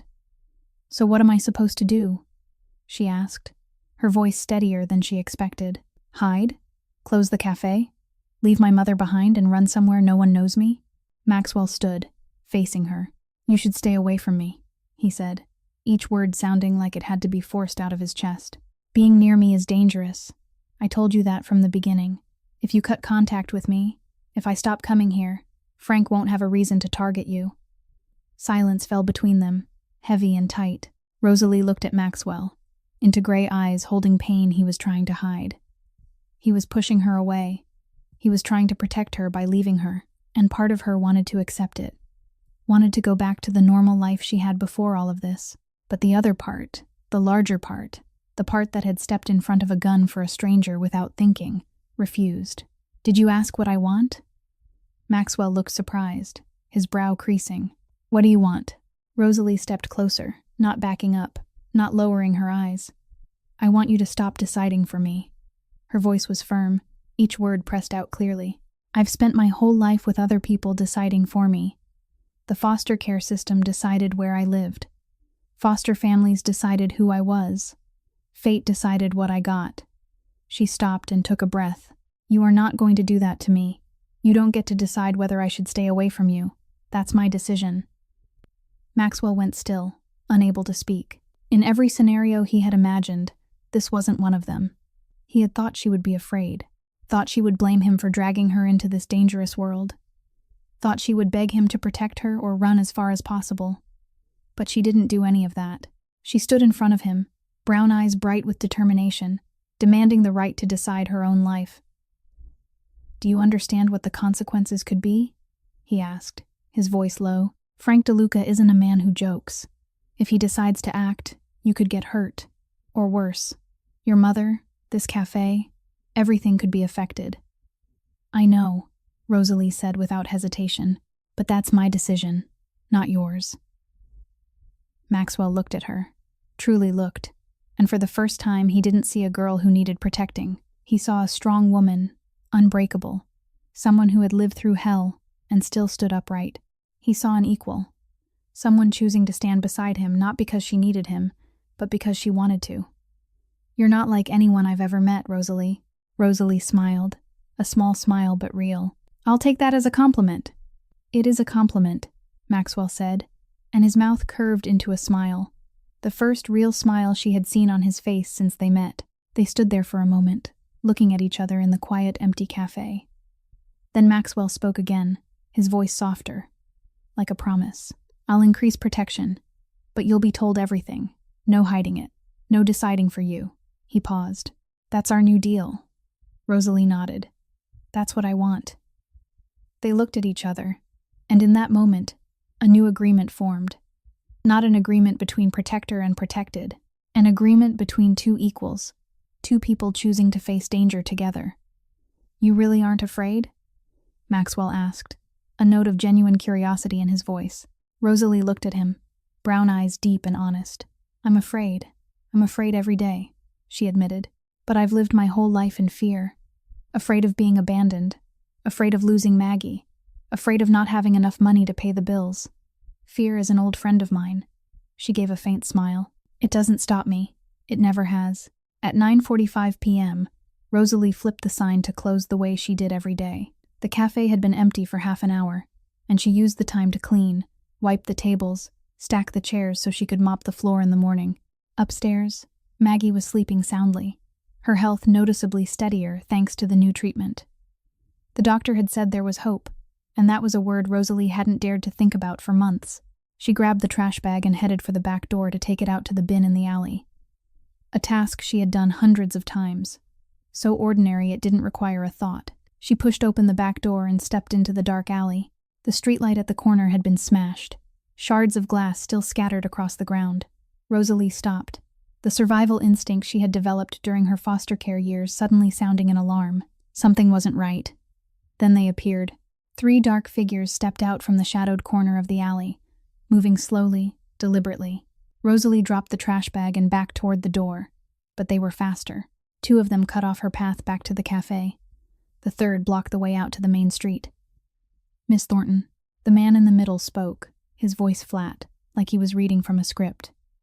"Mr. DeLuca sends his regards." Rosalie froze. Her blood seemed to turn to ice, her heart beating wildly in her chest. She thought about screaming, but her throat locked dry. She thought about running, but her legs wouldn't move. Fear paralyzed her completely for a moment that felt as long as a lifetime, but they didn't touch her. Instead, the leader signaled, and the other two moved around her toward the cafe's back door. They shoved it open and went inside. Rosalie turned, her feet finally obeying, and she ran after them into the cafe, and she could only stand there and watch while they destroyed everything. The first man swung a baseball bat across the cash register, coins and bills exploding into the air. The second kicked over tables and chairs, the sound of splintering wood cracking like bones. They smashed the front windows, glass raining down onto the floor. The coffee machine Rosalie had coaxed into working every morning was kicked to the ground, shattering into pieces. The refrigerator was tipped, food spilling across the tiles. And then, as if none of that was enough, one of them walked to Maggie's handwritten menu board, the board that had hung on the wall for 30 years, and ripped it down, shattered the frame, tore the papers inside into small pieces. Rosalie stood there, helpless, watching 30 years of her mother's memories get destroyed in 5 minutes. Tears ran down her cheeks, but she didn't cry out loud.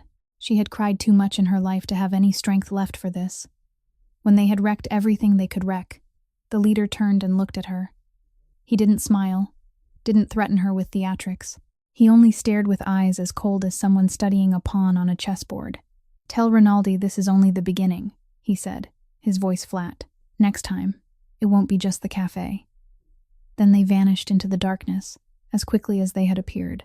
Rosalie heard footsteps pounding into the alley seconds later, the shouts of Maxwell's security team arriving too late. But she didn't care. She only stood in the middle of the ruins, looking around at what had once been Maggie's corner cafe. The worn linoleum floor was now covered in broken glass. The cracked vinyl chairs were overturned, chair legs snapped and scattered. Maggie's handwritten menu, the lettering slanting to the right as if always reaching for something, was now only torn scraps on the floor. 30 years. 30 years her mother had built this place, brick by brick, chair by chair, recipe by recipe, and it had all been destroyed in 5 minutes. Rosalie didn't cry. She slowly sat down in the middle of the wreckage, her back against the shattered counter, and stared at nothing in front of her. She had no tears left. She had no strength left to scream. She only sat there, numb, hollow. 15 minutes later, hurried footsteps came, and Maxwell burst through the front door that had been smashed open. He stopped dead in the doorway, took in the ruined cafe, then saw Rosalie sitting among the broken glass. His face changed. Not the cold, controlled anger she had seen when he received the photograph. This was something deeper, more primal. Fear. For the first time in her life, Rosalie saw Maxwell Rinaldi afraid. Not afraid for himself. Afraid of losing her. He rushed to her, dropped to his knees in the broken glass without caring about his pants or his skin. He pulled her up with hands that were strong but careful, checking her for injuries. When he saw she wasn't physically hurt, he drew her into his arms and held her tight, as if she might disappear if he let go. "I'm sorry," he said, his voice shaking, rough. "I'm sorry. I'm sorry." Rosalie didn't speak. She only leaned into him, letting the weight of her body be held by him, letting the clean masculine scent of his cologne, mixed with his anxious sweat, wrap around her. This was the first time he had held her, not in the warm cafe under soft yellow light, but in the ashes and shards of everything she had ever had. "I'm taking you and your mother somewhere safe," Maxwell said, his voice hardening again. Decisive. "Tonight. No one stays here." Rosalie nodded. This time she didn't argue. She didn't have the strength. She let Maxwell guide her out of the cafe, through the broken doorway, to the waiting car surrounded by security. Before she got in, she turned back and looked at Maggie's corner cafe one last time. The cafe stood in darkness, its glass shattered, the inside black and ruined. 30 years of memories, the place Maggie had built her life, the place where Rosalie had found home. Now it was nothing but wreckage. The house sat deep in a quiet Long Island neighborhood, far from the city's noise. High walls wrapped around a wide garden lined with old trees, and security stood watch 24/7 at every corner. This was one of the Rinaldi family's safe places, a place very few outsiders even knew existed. Maxwell had brought Rosalie and Maggie here the very night the cafe was attacked. Maggie had been driven in a separate car, still drowsy from the sleeping medicine Rosalie had given her before everything happened. She didn't know about the cafe. Not yet. The next morning, Rosalie woke in an unfamiliar room with white curtains and sunlight slipping through the gap. She lay still for a while, staring at the ceiling, trying to process everything that had happened. The cafe in ruins. 30 years of memories destroyed in 5 minutes. Frank DeLuca's threat echoing in her head. Next time, it won't be just the cafe. She knew she should be afraid. She knew she should run, but strangely, the strongest thing she felt right now wasn't fear. It was exhaustion. Bone-deep exhaustion. She went downstairs and found Maggie awake, sitting in the living room with Maxwell. They were talking, and when Rosalie walked in, both of them fell silent. She looked at her mother, then at Maxwell, feeling as if she were stepping into something important. "My girl." Maggie lifted a hand and beckoned her over. "Come here." Rosalie sat beside her mother, and Maggie turned toward Maxwell. She looked at him with the eyes of someone seasoned, someone who had lived long enough to see every kind of person this world could offer. "You're the man Rosalie mentioned," she said, not as a question. Maxwell nodded. "Ma'am, I'm sorry I pulled your daughter into this. The cafe." Maggie raised a hand, cutting him off. "I've heard about the cafe," she said, her voice so calm it startled Rosalie. "Rosalie told me this morning." She was quiet for a moment, studying Maxwell with eyes still sharp even though sickness had left her body fragile. Then she spoke, gentle but certain. "You love my daughter." Not a question, a statement. Maxwell didn't deny it. He only looked at Maggie, then at Rosalie, gray eyes deep with feeling he didn't know how to turn into words. Maggie nodded, as if that was all she needed to know. "Let me speak with my daughter alone," she said to Maxwell. "You have things you need to do, don't you?" Maxwell stood, nodded to her, and left the room. Rosalie watched him until he disappeared through the doorway, then turned back to her mother. The two of them went out into the garden and sat on a bench beneath the shade of a tree. The morning sun was soft, a light breeze carrying the scent of flowers and fresh grass. A morning so beautiful it was almost cruel, after everything that had happened the night before. "You're scared, aren't you?" Maggie asked, her voice gentle. Rosalie didn't answer right away. She looked down at her hands, fingers still scratched from broken glass the night before. "His world is dangerous, Mom," she said at last. "I don't know if I belong in it. I'm just a cafe waitress. I don't know how to live in a world of guns and threats and men like Frank DeLuca." Maggie took her daughter's hand, her own thin and trembling but still warm. "My girl, I'm going soon." "Mom." Rosalie tried to cut her off, tried to say no. She would be fine. The treatment was working. But Maggie tightened her grip, telling her to be quiet. "I know my body, sweetheart. The treatment is giving me more time, but it isn't a miracle." Maggie smiled sadly. "I'm not afraid to die. I've lived a good life. I had the cafe. I had customers who loved me. And most of all, I had you." She lifted a hand and smoothed Rosalie's hair the way she had when Rosalie was 15 and newly adopted. "The only thing I'm afraid of is you being alone after I'm gone." Tears rose in Rosalie's eyes, but she held them back. "Don't be afraid to love someone just because you're afraid of losing them," Maggie went on, her voice as certain as it had been when she taught Rosalie about life. "If I'd lived that way, I would have never adopted you. I knew you could be taken from me at any time. I knew you might never love me back. I knew everything could fall apart, but I still chose to love you." She smiled, "And it was the best decision of my life." At the same time, in a private hospital in Manhattan, Maxwell sat beside his father's bed. Giuseppe had been weakening quickly in recent days, as if his strength were draining away bit by bit. His skin was pale, his breathing heavy, but his eyes were still sharp as ever. "Are you happy?" Giuseppe asked, his voice rough. Maxwell was silent. He didn't know how to answer. He wasn't sure he even knew what happiness was. Giuseppe sighed. "That girl, Rosalie, she's your light. I've seen the way you look at her, the way you worry about her." He reached out and took his son's hand with trembling fingers. "Don't let that light go out because you're afraid of your own darkness." "Dad, I was wrong to teach you that love is weakness," Giuseppe cut in, his eyes shining. "I lost your mother and I was afraid. I built walls around your heart because I didn't want you to hurt the way I did, but it only made you lonely." He squeezed Maxwell's hand. You're stronger than I ever was, Maxwell. Because you can still love. Don't waste that. That afternoon, Maxwell drove back to the Long Island house, his father's words still echoing in his head. Don't let that light go out. You're stronger than I am. You can still love. The words of a man about to leave, words with nothing left to hide, nothing left to lose. Rosalie stood at the living room window, staring out at the garden, when she heard a car stop. Her mother's words still echoed in her mind. Don't be afraid to love someone just because you're afraid of losing them. If I'd lived that way, I would have never adopted you. She turned as Maxwell stepped into the house. He stopped in the doorway and looked at her, and their eyes met. Neither of them spoke. But in that moment, something changed. They had both heard the same advice from two people who were close to leaving. Don't be afraid to love. And maybe, just maybe, it was time they listened. The Rinaldi office sat on the top floor of a Manhattan building, a place only the most powerful were allowed to enter. 8 men sat around a long oak table, each of them in an expensive suit, each of them holding enough power to alter the fate of hundreds of people with a single nod. They were the highest ranks in the Rinaldi organization, men who had followed Giuseppe since he was young, men who had watched Maxwell grow up and take control. Dante stood in the corner near the door, his worried gaze fixed on Maxwell at the head of the table. The air was so tense it felt like it could be cut with a knife. The oldest man, white-haired and weathered with the wrinkles of hard years, spoke first. Maxwell, we respect you.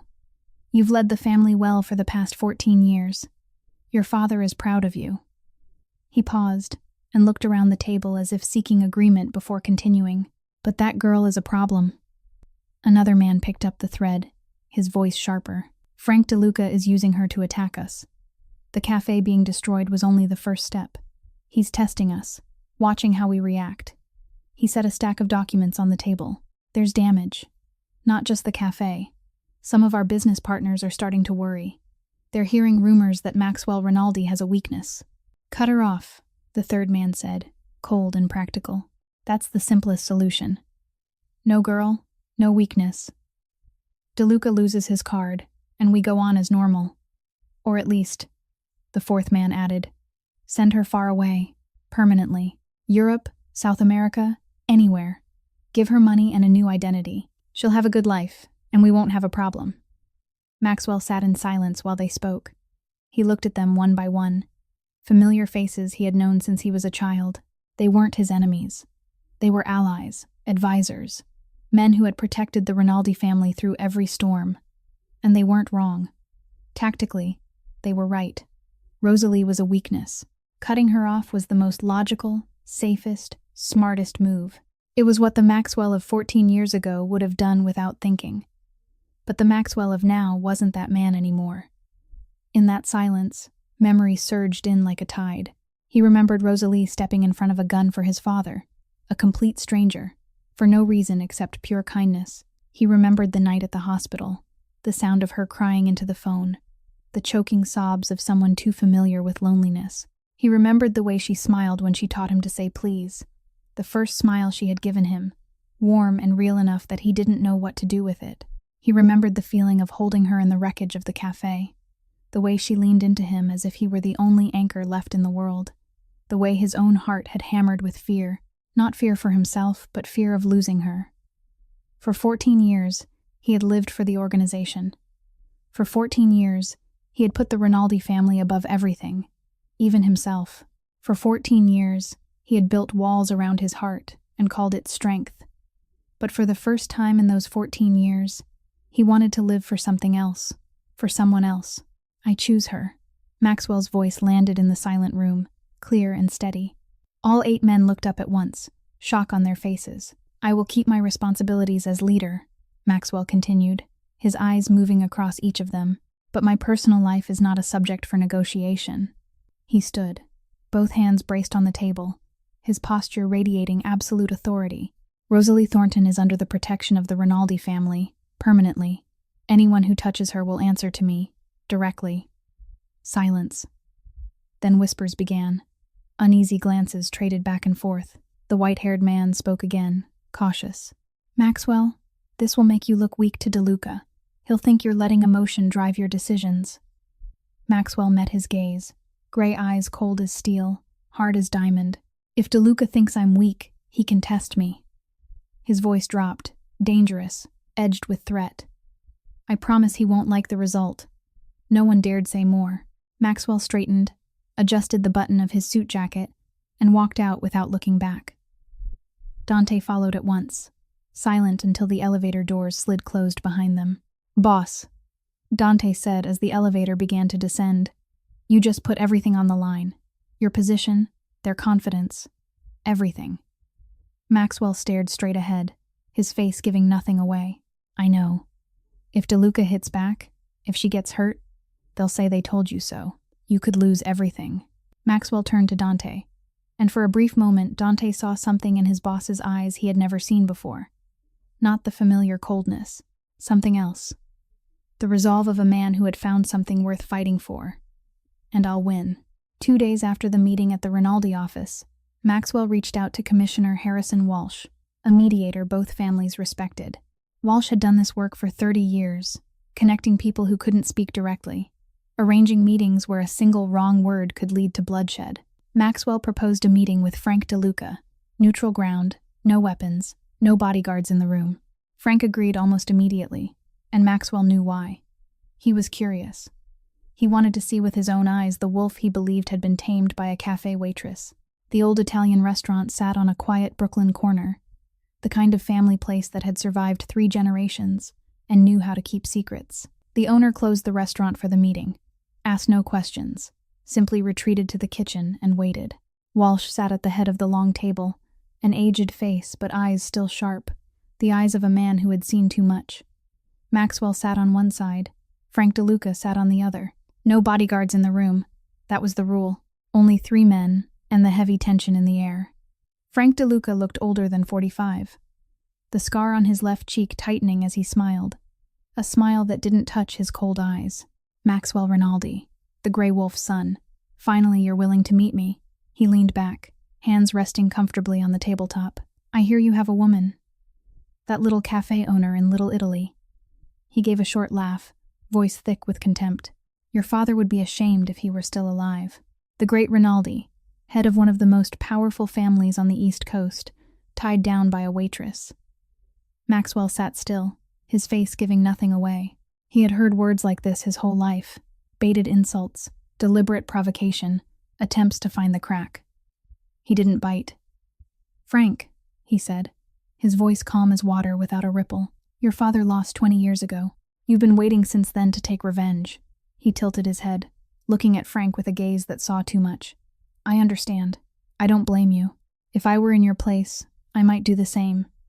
He paused, letting the words settle. "But you made a mistake when you touched her." Frank laughed loudly, the sound echoing in the empty restaurant. "A mistake? You think I'm afraid of you, Maxwell?" He leaned forward, his eyes bright with cruel amusement. "You think because you're Giuseppe Rinaldi's son I should shake? I've waited 20 years. I'm not in a hurry." Maxwell didn't flinch. He leaned forward too, closing the distance, and when he spoke his voice dropped, solid as steel. "No. I don't think you're afraid of me. I think you should be afraid."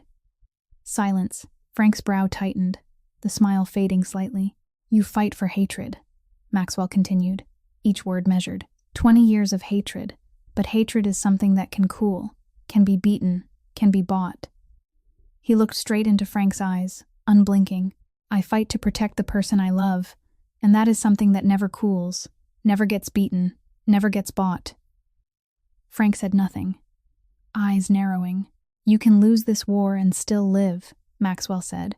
"You have territory, money, a future. Losing to me isn't the end of you." He paused. "I don't. If I lose her, I lose everything. Who do you think will go farther? The man who has something to lose, or the man who has nothing left to lose?" Tense silence hung between them. Frank stared into Maxwell's eyes, and for the first time in the meeting something shifted on his face. Not fear. Frank DeLuca had lived too long in this world to fear easily. But hesitation, recalculation. He had expected to meet a weak man, someone blinded by feeling. Instead he saw something far more dangerous. Absolute certainty. A willingness to sacrifice everything. The kind of opponent no one wants, The kind of man you can't threaten because he has accepted every consequence already. Here's my offer, Maxwell said, his voice still calm but hard as steel. Stay away from Rosalie Thornton. Stay away from the Rinaldi family. You keep your territory, I keep mine. No one touches anyone. We end this here. Frank didn't speak, his gaze locked on Maxwell. Or, Maxwell went on, you refuse, and I will come for you. No mediator, no rules, no limits. He leaned back, as if he had offered dinner instead of a life and death threat. Choose. Frank DeLuca sat silent for a long moment. He wanted to laugh it off, to refuse, to show Maxwell he couldn't be threatened. But when he looked into those gray eyes, he saw the truth. This wasn't empty talk. Maxwell Rinaldi was completely serious, and he had the power to carry out what he promised. Fine, Frank said at last, his voice stiff and reluctant. That girl isn't worth my time. He stood and straightened his suit jacket. But don't forget, Rinaldi. I still remember what your father did to my family. I'll never forget. Maxwell nodded. I don't expect you to forget. But I'm choosing to end it here. The question is whether you're wise enough to do the same. Frank didn't answer. He turned and walked out of the restaurant. No handshake, no glance back. The door slammed behind him, and the room sank into silence. Walsh, who had sat wordless through the exchange, let out a long breath.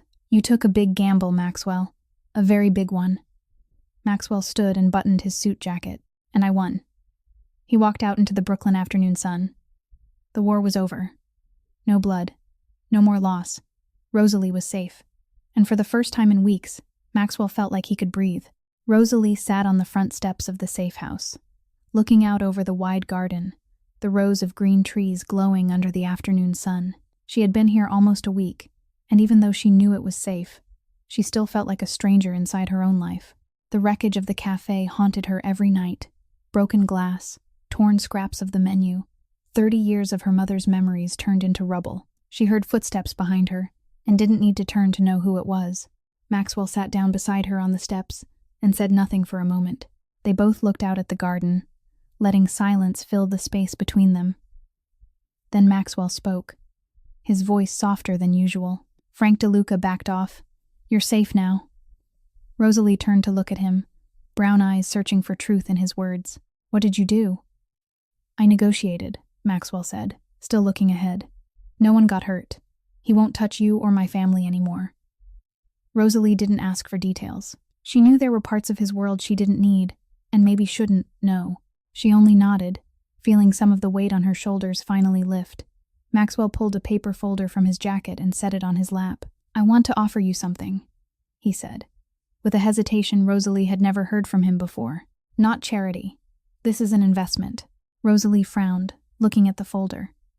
We rebuild the cafe, Maxwell continued. Together. 50-50. She opened the folder. Inside were partnership contracts, design drawings for Maggie's Corner Cafe, a construction budget broken down into every single line item. She turned the pages, her eyes widening with each one. I don't have the money to put in 50%, she said, her voice rough. I don't have anything. Maxwell turned to her, and his gray eyes softened in a way that was unusual for him. You bring 30 years of the cafe's history, your mother's recipes, your dedication, everything you and Maggie built. He paused. That's your 50%. It's worth more than money. Rosalie stared at him, not sure what to say. This wasn't what she had expected. She had prepared for him to offer her money, offer protection, offer things she would refuse because she didn't want to owe anyone. But this was different. This was partnership. Equal. Why are you doing this? She asked carefully. Maxwell was quiet for a moment, as if weighing the answer. Then he spoke, low and sincere enough to make Rosalie's heart beat faster. Because I want to build something with you. Something clean. Something that has nothing to do with my world. He looked out at the garden, but his eyes were far away, as if he were staring at a future he didn't quite dare to believe in. That cafe, it represents what I want to move toward. A normal life. He turned and looked at her. With you. Rosalie felt her breath catch. This was the first time Maxwell had spoken directly about a future for them together. No half hints, no avoidance. He wanted a normal life. With her. She looked down at the papers in her hands, then back at Maxwell. Her whole life, She had learned not to trust anyone but Maggie. Her whole life, she had built walls around herself so she wouldn't get hurt. But sitting here beside this man, she realized sometimes walls don't protect you. They only imprison you. "All right," she said, her voice steady. "But I want to be involved in every decision. From the paint color to the kind of coffee we use. Everything." Maxwell smiled, the real smile she had started to love. "I wouldn't expect anything else." 2 months later, Maggie's Corner Cafe opened again. Same location, the quiet corner in Little Italy, tucked between the old bakery and the antique shop. But the cafe had been brought back to life. New linoleum floors, the same color as the old ones but without the worn paths. New vinyl chairs, the same style but without the cracks. A handwritten menu hung on the wall, Maggie's letters slanting to the right as if reaching for something, rewritten carefully during her recovery days. A new shiny coffee machine stood behind the counter, the lighting warmer, the kitchen upgraded with modern equipment, and on the wall near the entrance, a framed photograph. Maggie on the day she opened the cafe 30 years earlier, young and full of hope, standing in front of the door with a bright smile. On opening day, Maggie came downstairs to the cafe for the first time in months. Her health had stabilized noticeably, and the doctors said she could live many more years if she kept up the treatment and got enough rest. She walked in with Rosalie supporting her, her older eyes moving over the room, touching every detail, as if touching a dream she had thought she had lost forever. She sat down at the familiar corner table by the window, where she had sat thousands of times over 30 years. Tears shimmered in Maggie's eyes. "You saved it," she said to Rosalie, her voice trembling. "You saved my dream." Rosalie knelt beside her mother and held her tight. "Not by myself, Mom." Through the cafe window, Maxwell stood outside, talking with the crew finishing the last details. He wasn't wearing a suit today, only a rolled-sleeve shirt, his hair a little messy from the wind. He looked more ordinary, more human, as if this small cafe had begun to change him. Maggie followed her daughter's gaze and saw the way Rosalie looked at Maxwell, and she smiled. The smile of a mother who knows her daughter has found something precious. The smile of someone who can leave this world without fearing her daughter will be alone. 1 week after opening day, the cafe had slowly returned to its normal rhythm. Old customers came back, familiar neighborhood faces stopping in to congratulate them and drink a cup of coffee. Maggie was able to come downstairs each afternoon, sitting in her usual corner, watching her daughter work with a satisfied smile on her lips. And Maxwell still came every night, sitting at the table where Giuseppe had once sat, as if it had become an essential part of his life. That night, the cafe was closed. Maggie had gone upstairs to rest early, her health better but still needing plenty of sleep. Rosalie was wiping down the counter, the familiar work she had done 1,000 times, while Maxwell sat at the corner table, a cup of coffee gone cold in front of him. He didn't drink. He only sat there, watching her. Streetlight spilled through the front windows, casting long bands of light and shadow across the new floor. The cafe sank into stillness. Only the soft drag of the cloth against the counter and the sound of their breathing. Rosalie heard a chair scrape, footsteps coming closer. She looked up and saw Maxwell standing right in front of her, only a counter away. He moved around and came to stand beside her, and in that moment the air between them changed. Heavier, closer. Maxwell reached out and took her hand. Gentle, deliberate, but not forcing. His hand was warm and strong, closing around her smaller one, as if he were holding something precious. This was the first time he touched her not to protect her, not to comfort her, not out of worry, but because he wanted to. "Rosalie," he said, his voice low and rough. She lifted her eyes, brown meeting gray. In the dim cafe light, his eyes weren't cold steel anymore.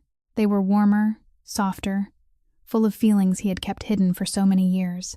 "I don't know how to love someone the right way," Maxwell said, each word drawn up from somewhere deep inside him. "I never learned. For 14 years, all I've known is orders and distance. I know how to make people afraid. I know how to make people respect me, but I don't know how to make someone love me." He paused, his gaze locked on hers. "But with you, I want to learn." Rosalie felt her heart beat faster, harder. She looked at the man standing in front of her, the most powerful man she had ever met, opening himself to her in a way he might never have done with anyone else. "I don't know either," she said, her voice light as breath. "I've never let anyone stay close long enough to find out. I've always been afraid that if I let them in, they'll see the cracks and leave, like everyone before." She squeezed his hand gently. "But with you, I want to try." Maxwell looked at her, and in that moment every wall between them fell away. He leaned in, slowly, giving her time to pull back if she wanted. But Rosalie didn't pull back. She stayed still, lifted her face, and waited. Their lips met, gentle, hesitant, like two people learning how to trust for the first time.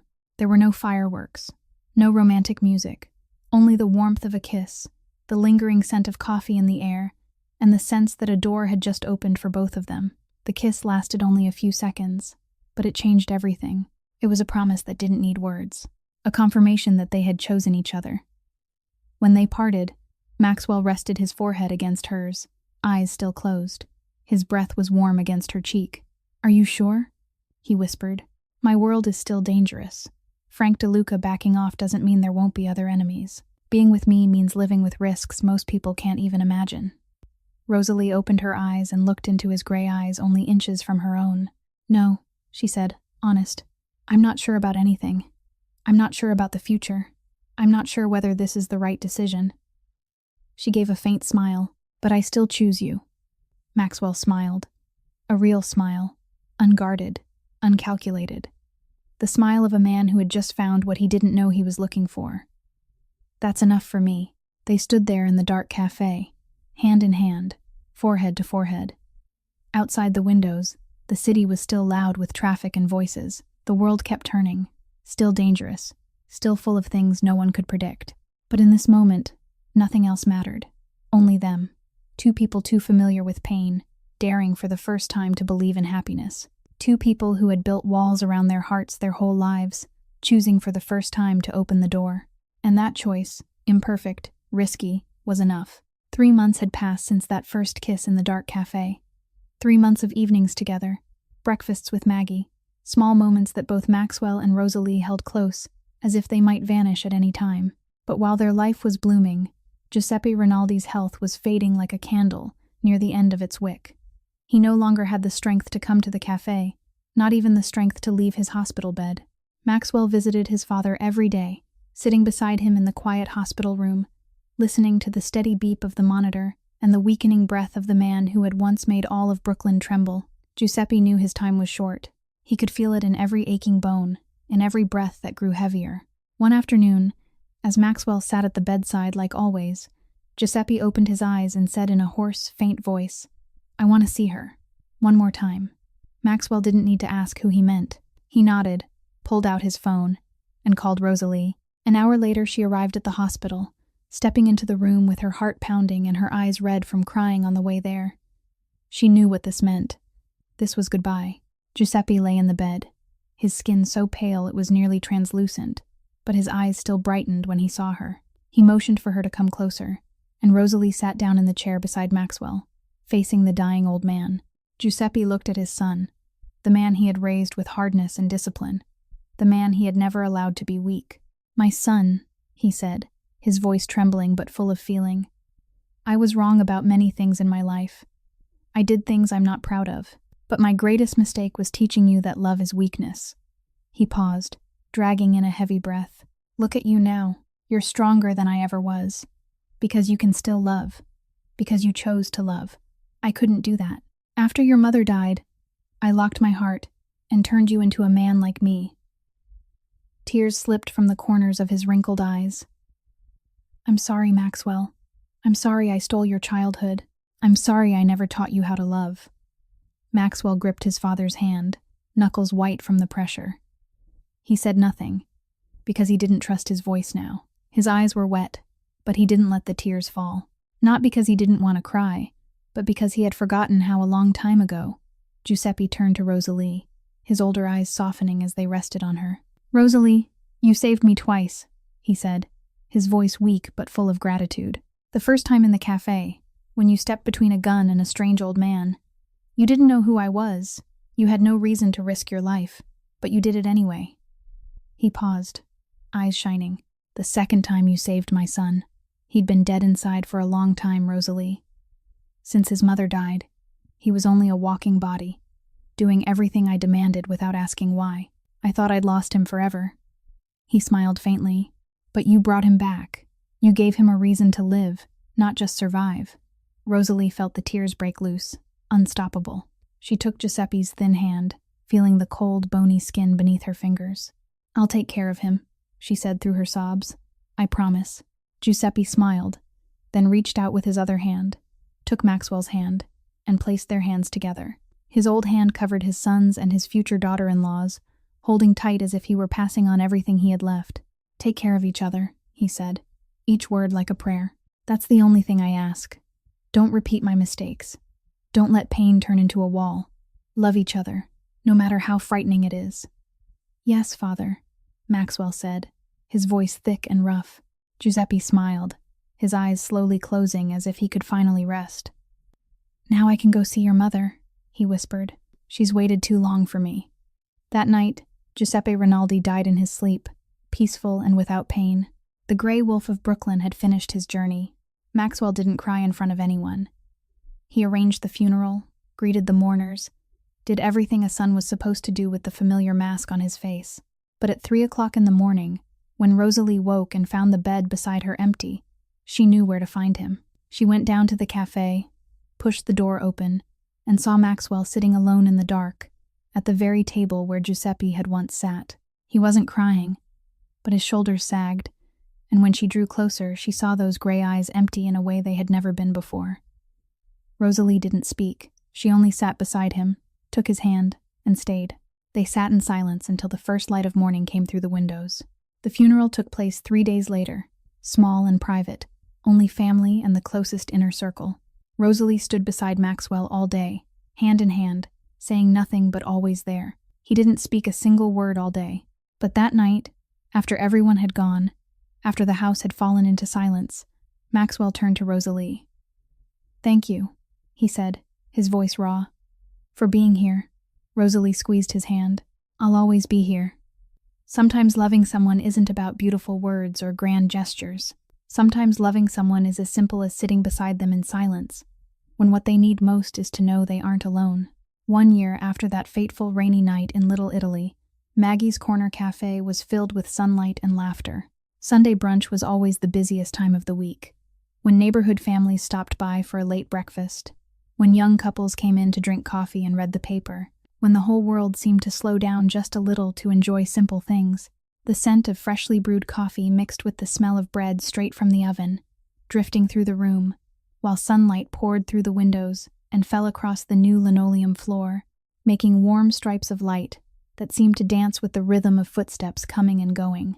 Maggie sat at her familiar corner table by the window, the morning paper open in front of her, a cup of green tea steaming softly beside it.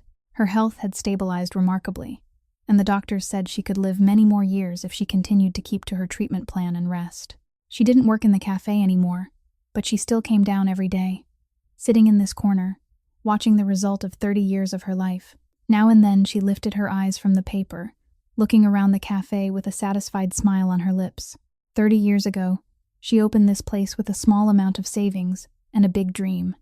Now that dream was still alive, stronger than ever, passed on to the next generation. Maxwell came to the cafe every morning, sitting at the very table where his father had sat for 8 months before everything began. He still ran the Rinaldi family's business, but he had started the slow process of handing it off, a long, complicated road of stepping back from the world he had been born into. It wasn't something that could happen overnight. It might take years, but for the first time in his life, he had a goal beyond maintaining power. Today he was behind the counter, struggling with the espresso machine like a complete amateur. After a year of trying to learn how to make coffee, he was still astonishingly bad at it. Pour it slowly, don't dump it in. Rosalie called from the other side of the counter, where she was arranging loaves of bread in the display case. Maxwell grimaced, but his mouth curved into a smile. The kind of smile that, a year ago, no one would have believed he could wear. A real smile, unguarded, uncalculated. The smile of a man who had found a reason to be happy. Rosalie stood behind the counter, her hair pinned up neatly, her white apron dusted with a few streaks of flour from baking early that morning. She laughed more now, easier, more naturally. Her laughter moved through the cafe like a familiar melody, blending with the chatter of customers and the soft music playing from an old radio. Watching Maxwell wrestle with the coffee machine, she shook her head, but her eyes shone with happiness. For the first time in her life, she had something that felt like a real family. Not a family made by blood or paperwork, but a family made by choice, by love, by people deciding to stay beside one another no matter how hard life got. Maxwell looked up from the cup of coffee he had just made and caught Rosalie's gaze from across the counter. They held each other's eyes, and in that moment, the whole world seemed to stop. $240, he said softly, low enough that only she could hear. That's all the robbers wanted that night. Rosalie laughed, a smile bright enough to light her whole face, and look where it led. Maxwell set the coffee down and came around the counter to her. He took her hand, his fingers weaving into hers as naturally as if they had been doing it their whole lives. It led to home, he said, his voice low and sincere. It led me home. The cafe stayed noisy, warm, alive around them. Maggie read her paper in her familiar corner, occasionally glancing at her daughter and the man beside her with a satisfied smile. Maxwell kept learning how to make coffee, still clumsy but patient. Rosalie served customers, laughing and talking with the familiar neighborhood faces. An imperfect family, built from people who had been hurt, who had been lonely, who had once believed they didn't deserve love. But they had found each other. Between rain and gunfire, between illness and danger, between everything that could have torn them apart, they had still found each other. And that was enough. This story reminds us that kindness is never forgotten. Sometimes a small act, a single moment of courage, can change the entire course of our lives and the lives of those around us. Rosalie saved a stranger and ended up saving herself. She found love, family, and meaning in the last place she expected. The lesson here is never underestimate the power of kindness. Never be afraid to love someone just because you're afraid of losing them. And never believe you don't deserve happiness. If this story touched your heart, please hit the like button and subscribe to our channel so you don't miss more moving stories every day. Share this video with people you believe in, people you trust to remember that kindness always finds its way back. We'd truly love to know how this story made you feel. Have you ever met someone who changed your life in an unexpected way? Do you believe a small act can make a big difference? Share your thoughts and feelings in the comments below. We read and cherish every comment from the bottom of our hearts. We wish all of you watching this video strong health, a joyful life, and peace in every day. Thank you for staying with us through today's story. Goodbye, and we'll see you again in the next video.